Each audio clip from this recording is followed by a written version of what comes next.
আসসালামু আলাইকুম।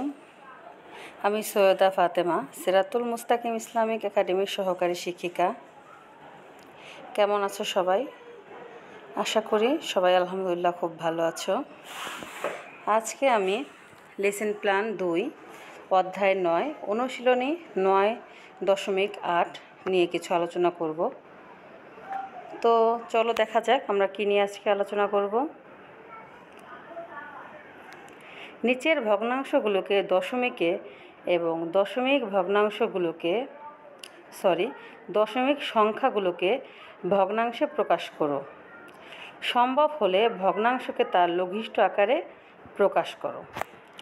মানে এখানে যেগুলো ভগ্নাংশ আকারে আছে সেগুলোকে দশমিক এবং দশমিক যে সংখ্যাগুলো আছে সেগুলোকে ভগ্নাংশে প্রকাশ করতে বলেছে। আর যদি সম্ভব হয় তাহলে লঘিষ্ঠ আকারে প্রকাশ করতে বলেছে। চলো দেখে নিই 1 নম্বরে কি আছে। 25/3 মানে 3/25। এখানে উপরে আছে 3, নিচে আছে 25। এটাকে যদি আমরা ভগ্নাংশে প্রকাশ করতে যাই তাহলে আমরা এমন কোনো সংখ্যা নেব যেই সংখ্যায় 1 ও 0 থাকবে, যেমন 10, 100, 1000, 1 লাখ, এরকম, যাতে আমাদের করতে সুবিধা হয়। যেহেতু এখানে 25 আছে, এই 25কে আমরা এমন একটা সংখ্যাতে গুণ করব যাতে 100 হয়। সেক্ষেত্রে আমরা 4 দিয়ে গুণ করতে পারি। 4 25-এ 100। আর এই 25 যেহেতু আমাদের অঙ্কে নেই, বাইরের থেকে কোনো অঙ্ক আনলে বা সংখ্যা আনলে সেই সংখ্যা হর ও লব উভয় পক্ষের সাথে গুণ করতে হবে। সেক্ষেত্রে এই 4 3-এর সঙ্গেও গুণ করতে হবে। 3 4 12 আর 4 25-এ 100। এখন আমরা এই 100/12 12/100 এটাকে আমরা ভাগ করব। এখন আমরা জানি যদি ভাগ করি তাহলে সংখ্যার মান কমে, বাড়ে না। ভাগ করলে কি হয়? সংখ্যার মান কমে। আমরা এখানে ভাগে শিখেছি যে মনে করি এখানে 12-র পরে একটা দশমিক আছে। 12 একটা পূর্ণ সংখ্যা, এরপর একটা দশমিক থাকতেই পারে। আর আমরা জানি যদি আমরা 100 দিয়ে ভাগ করি সেক্ষেত্রে 1-এর পরে যে কয়টা শূন্য থাকবে সেই কয় ঘর আগে দশমিক সংখ্যা বসবে।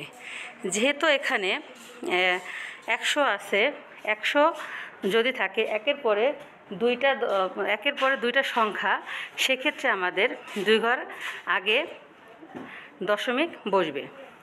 যদি 12-র 1-এর 2, 2-এর পরে মানে 12-র শেষে দশমিক থাকে তাহলে 2 ঘর আগে হলে 12-র আগে দশমিকটা বসবে। সেক্ষেত্রে আমরা দশমিক 1 2 লিখলাম এবং এই দশমিককে স্পষ্ট করার জন্য একটা শূন্য দিলাম। এবার আমরা 2 নম্বরে যাই। 2 নম্বরে আছে 50/17। 50-কে যদি আমরা 100 বানাই তাহলে 2 দিয়ে গুণ করতে হবে, আর এই 2 দিয়ে অবশ্যই 17-কে গুণ করতে হবে। 50 2 দিয়ে গুণ করলে 100, 17-কে 2 দিয়ে গুণ করলে 34। এখন আগের নিয়মেই 34 দশমিক আমরা 2 ঘর আগে দিব, আর দশমিক স্পষ্ট করার জন্য শূন্য ব্যবহার করব। আবার 4/3 বা এখানে 4-কে যদি আমরা 25 দিয়ে গুণ করি তাহলে 100 এবং 3-কেও 25 দিয়ে আমাদের গুণ করতে হবে অঙ্কের নিয়ম অনুযায়ী। সেক্ষেত্রে আমাদের কত হবে? 75। আবার একই নিয়মে আমরা 0.75 লিখব। 1-এর পরে যেহেতু 2টা শূন্য আছে সেক্ষেত্রে 2 ঘর আগে দশমিক হবে। এবার আসি দশমিক সংখ্যা থেকে ভগ্নাংশে।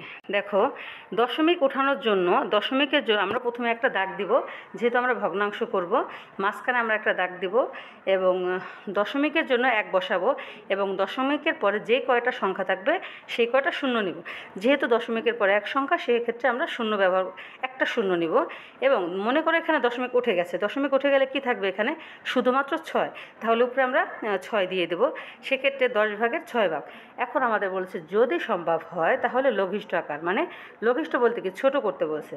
তো এমন একটা সংখ্যা নেব যে সংখ্যাতে উপরে নিচে দুইটার মধ্যেই যাবে এবং সেটাতে আমরা ভাগ করব।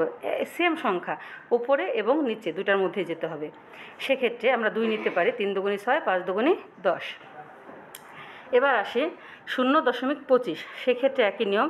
দশমিকের জন্য আমরা নিচে 1 নেব এবং দুইটা সংখ্যার জন্য 2টা শূন্য নেব, মানে দশমিকের পরে যে কয়টা সংখ্যা থাকবে সেই কয়টা শূন্য নেব। আর দশমিক উঠে গেলে শুধুমাত্র 25 থাকবে, তো আমরা এখানে শুধুমাত্র 25ই নেব।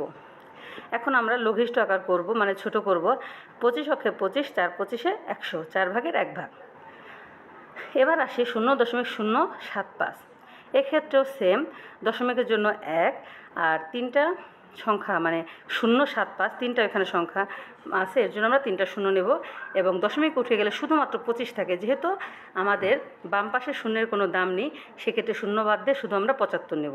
সেক্ষেত্রে আমরা কাটাকাটি করতে পারি। দেখো 3 25-এ 75, 4 25 100 আর 0 0, তাহলে কত হয়? 40/3। আশা করছি সবাই সুন্দরভাবে বুঝেছো। তো এতক্ষণ সঙ্গে থাকার জন্য সবাইকে অসংখ্য ধন্যবাদ। আজকে তাহলে এ পর্যন্তই, বিদায় নিচ্ছি। আসসালামু আলাইকুম।